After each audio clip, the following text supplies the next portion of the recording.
Good morning to all my students. आज हम आपको class 8 Hindi first chapter 14 Nachiketa नामक चैप्टर के बारे में बताएंगे।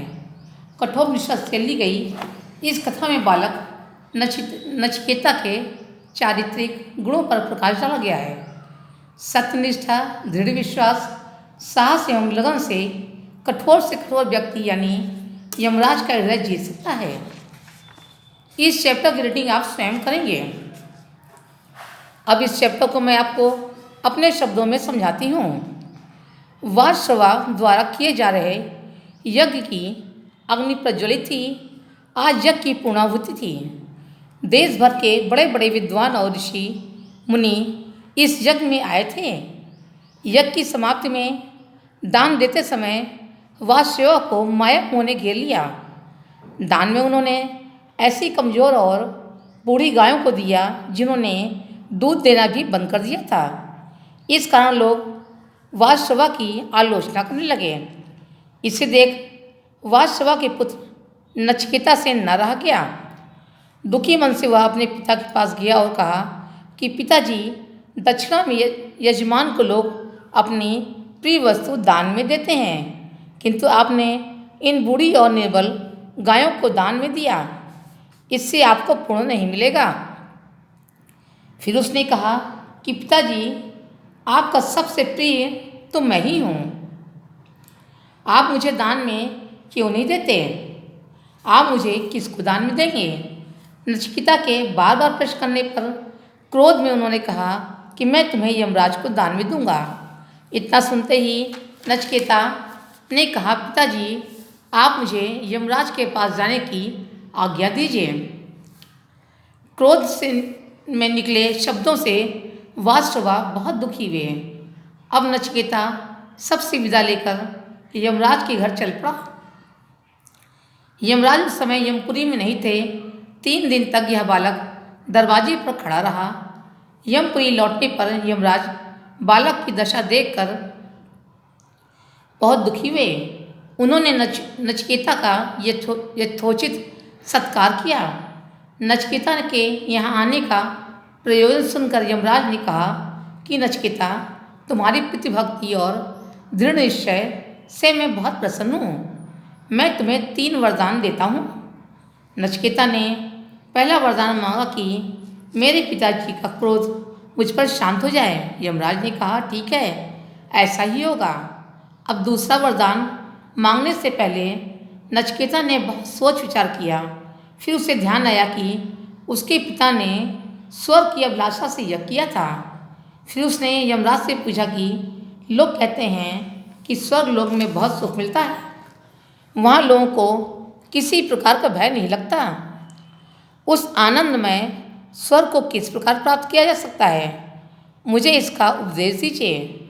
स्वर्ग के बारे में नचिकेता की जिज्ञासा को जानकर यमराज को बहुत आश्चर्य हुआ, किंतु वचन से बंधे हुए यमराज ने नचिकेता को स्वर्ग प्राप्त करने की सब विधियाँ बताकर नचिकेता से तीसरा वरदान मांगने को कहा।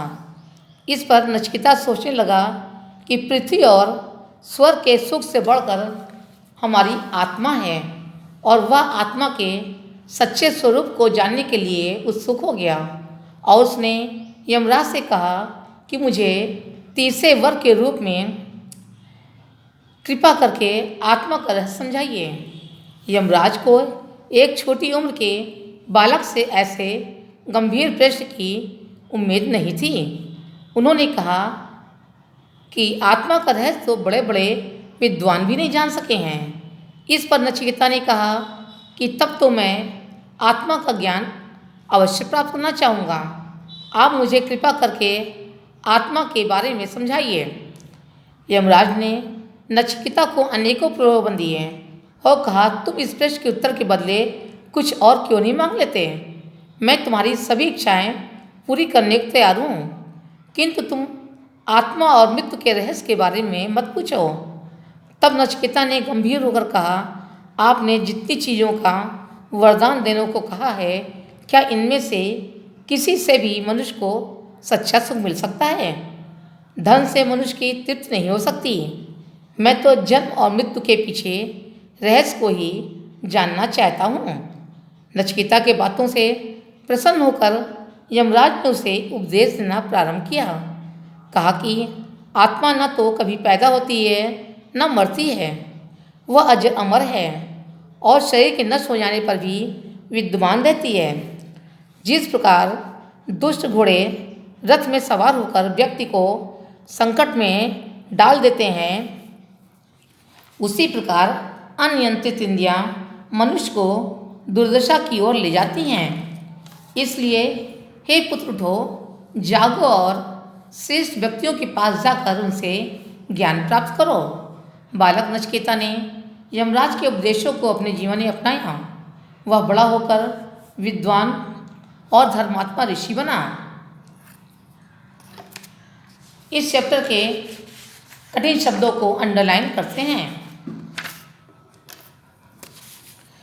प्रज्वलित, पूर्णाहुति, आशीर्वाद, वाश्रवा, क्रुद्ध,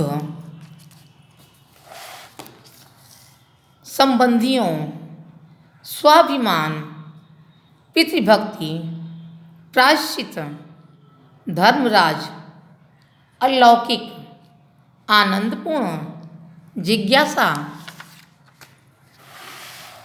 वचनबद्ध, अल्पवयस्क, यथेच्छ, विद्यमान।